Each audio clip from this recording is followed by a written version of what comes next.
तिरुपति बालाजी के मंदिर के सामने दर्शन के लिए भीड़ लगी हुई थी। इतनी विकट भीड़ में दुबली पतली कमजोर सुनीता भी दर्शन के लिए लगी हुई थी। उसकी गोद में उसकी बेटी पंछी थी।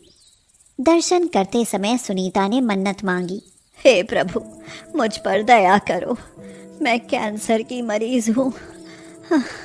अब मेरा अंतिम समय है, पर मैं अपनी बेटी की सलामती के लिए मन्नत मांगने आई हूँ। मैं अपने और अपनी बेटी के बाल आपको अर्पण करती हूँ। मैंने सुना है कि आप 10 गुना लौटाते हो, धन संपदा की कमी नहीं रहने देते हो। आप मेरी बेटी को सुखी रखना प्रभु। सुनीता ने अपने और अपनी बेटी के बाल वहाँ दान कर दिए और वहाँ से चल दी। उसे चक्कर आ रहे थे। बाहर सड़क पर आकर वह गिर पड़ी और तुरंत ही उसकी मृत्यु हो गई। 2 वर्ष की पंछी जोर जोर से रोने लगी। आसपास भीड़ लग गई। तभी एक गरीब औरत भीड़ को चीर कर आई और पंछी को गोद में उठाकर बोली, मेरी बेटी, तू तो अनाथ हो गई, लेकिन मैं तेरी मौसी जान की अभी जिंदा हूँ। मैं तेरा लालन पालन करूँगी। ऐसा कहकर वह पंछी को अपने साथ ले गई। समय तेजी से गुजरा। 16 साल गुजर गए। पंछी अब 18 साल की एक खूबसूरत युवती थी। उसके बाल इतने सुंदर थे कि जो भी देखता वह मोहित हो जाता। वह घर से निकलती तो जानकी कहने लगती, रुक पंछी, मैं तेरे काजल का टीका लगा दूं, नहीं तो ये गली वाले नाशपीटे तुझे नजर लगा देंगे। जब देखो तब तारीफ करते रहते हैं। पंछी हंसकर कहती, क्या मौसी, तुम भी बेकार के चक्कर में पड़ी रहती हो, ये सब कुछ नहीं होता। लेकिन जब पंछी बाहर जाती तो गली के लड़के आंखें फाड़ फाड़ कर पंछी को देखते और कहने लगते, देख कितनी सुंदर लड़की है। हाँ यार, जबकि गरीबी के कारण कपड़े बिल्कुल सस्ते पहनती है और फिर भी परी जैसी खूबसूरत लगती है। अरे इसके बाल तो देखो, ऐसे बाल देखे हैं किसी के? ये लहराती हुई नागिन सी चोटी कितनी सुंदर लगती है। और ये इतनी सुंदर है कि हमारे ख्याल से आसपास के गांव में इतनी सुंदर लड़की कोई नहीं है। काश इससे मेरी शादी हो जाती यार। ऐसी ही बातें कहकर गली के लड़के ठंडी ठंडी आहें भरा करते थे। लेकिन पंछी को इन बातों की बिल्कुल भी परवाह नहीं थी। वह कृष्णा नाम के सुंदर युवक को चाहने लगी थी। कृष्णा भी उसको बहुत चाहता था। जानकी ने उसकी शादी कृष्णा से कर दी।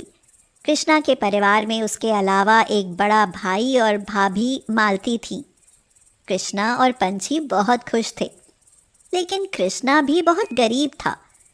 वह पंछी के बालों को छूकर बोला, पंछी, तुम्हारे बाल तो बिल्कुल रेशम की तरह मुलायम और चमकीले और सुंदर हैं। तुम्हारी चोटी कितनी सुंदर लगती है। देखो, मैं तुम्हारी चोटी में लगाने के लिए फूलों का गजरा लाया हूँ। आज मुझे ये फूल बेचने वाली एक औरत ने दिया है। लेकिन बहुत अफसोस की बात है, मैं तुम्हारे लिए सोने चांदी के जेवर नहीं बनवा सकता। गरीब हूँ ना, तुम्हें शादी में कोई कपड़ा और जेवर नहीं मिल पाया। मैं भी कितना बदनसीब हूँ। पंछी ने गजरा अपनी चोटी में लगा लिया और बोली, मैं इस गरीबी में भी खुश हूँ। मुझे सोने चांदी के जेवर की ज़रूरत नहीं है। बस तुम हमेशा मेरा साथ देते रहना और इसी तरह चाहते रहना। इसके अलावा मुझे कुछ नहीं चाहिए। लेकिन तभी चमत्कार हुआ और वह गजरा सोने के फूलों वाले गजरे में बदल गया। उसमें हीरे की चमकीली कनी और रंग बिरंगी मणियाँ लगी थीं। यह देखकर दोनों हैरान रह गए। अगले दिन पंछी ने वह गजरा अपनी जेठानी मालती को दिखाया तो मालती तो ईर्ष्या के मारे सुलग उठी। वह मन ही मन में बोली, यह लड़की है या जादूगरनी है? इसकी चोटी कितनी सुंदर लगती है। सब इसी की तारीफ कर रहे हैं। मेरी तो अब कोई वैल्यू नहीं रही। मैं इसका गजरा भी चुरा लूंगी और इसकी चोटी का भी सत्यानाश कर दूंगी। न रहेगा बांस, न बजेगी बांसुरी। उसने मौका पाकर सोने का गजरा चुरा लिया और अपने संदूक में छिपा कर रख दिया। फिर उसने चुपके से पंछी के शैम्पू में खतरनाक केमिकल मिला दिया। पंछी ने अपने बालों को धोया और बाल सूखने पर जैसे ही कंघी की कि उसकी घनी घनी लटें कट कट कर गिरने लगी। थोड़ी ही देर में वो गंजी हो गई। यह देखकर वह जोर जोर से रोने लगी और बोली, ये मेरे बालों को क्या हुआ है? अब कृष्णा मेरे इन बालों को देखकर क्या सोचेंगे? वह तो सबसे ज्यादा मेरे बालों को ही पसंद करते थे। अब वे मुझसे नफरत करने लगेंगे।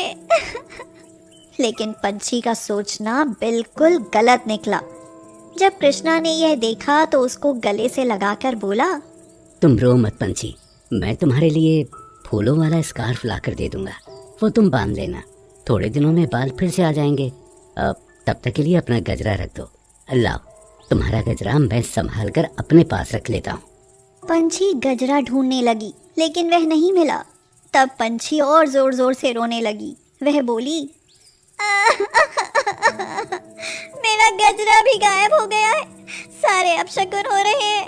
लगता है भगवान जी हमसे नाराज हैं। अब कृष्णा भी परेशान हो गया।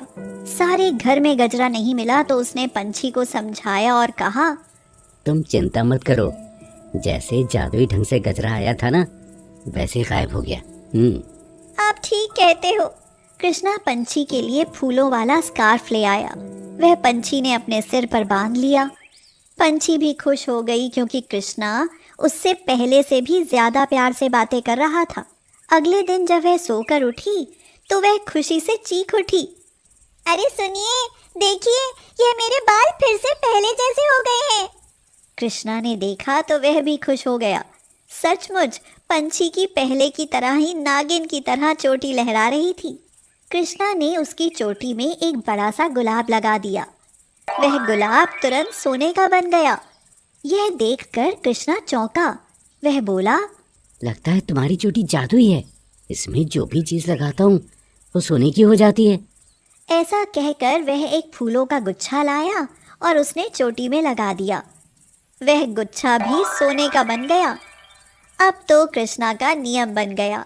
पंछी की चोटी में लगाने के लिए रोज वह बड़ा सा गजरा लेकर आता। वह गजरा सोने और हीरे का बन जाता, जिससे कुछ ही दिनों में पंछी और कृष्णा माला माल हो गए। उधर मालती ने मौका पाकर एक दिन अपने बक्से को खोला और बोली, आज मैं इस सोने के गजरे को बेच कर आती हूँ। तो वह यह देखकर चौंक गई कि वहाँ सोने और हीरे के गजरे की जगह सूखे हुए फूलों का मुरझाया हुआ गजरा पड़ा था। यह देखकर उसने अपने माथे को पीट लिया। उसी समय कृष्णा पंछी के साथ वहाँ खड़ा हो गया और बोला, भाभी, बुरी नीयत से किया गया कोई भी काम सफल नहीं होता। आपने जिस दिन गजरा चुराया था ना, मैंने उसी दिन आपको देख लिया था। हैं? क्या? जब तुमने मुझे देख लिया था तो टोका क्यों नहीं? अभी और सुनिए, मुझे ये भी शक था कि उसके शैम्पू में आपने कुछ किया होगा, लेकिन मैंने कुछ नहीं कहा क्योंकि मैं नहीं चाहता था कि पंछी आपसे नफरत करे। मुझे पता था कि मेरी पंछी बहुत भोली और मासूम है, उसे किसी भी तरह का लालच नहीं है। उसके ऊपर भगवान की कृपा है और सुंदरता भी भगवान की ही तो देन है। जब आपका मन ही सुंदर नहीं है तो आपका शरीर कैसे सुंदर होगा? अभी भी मौका है भाभी, अपने आप को सुधार लीजिए।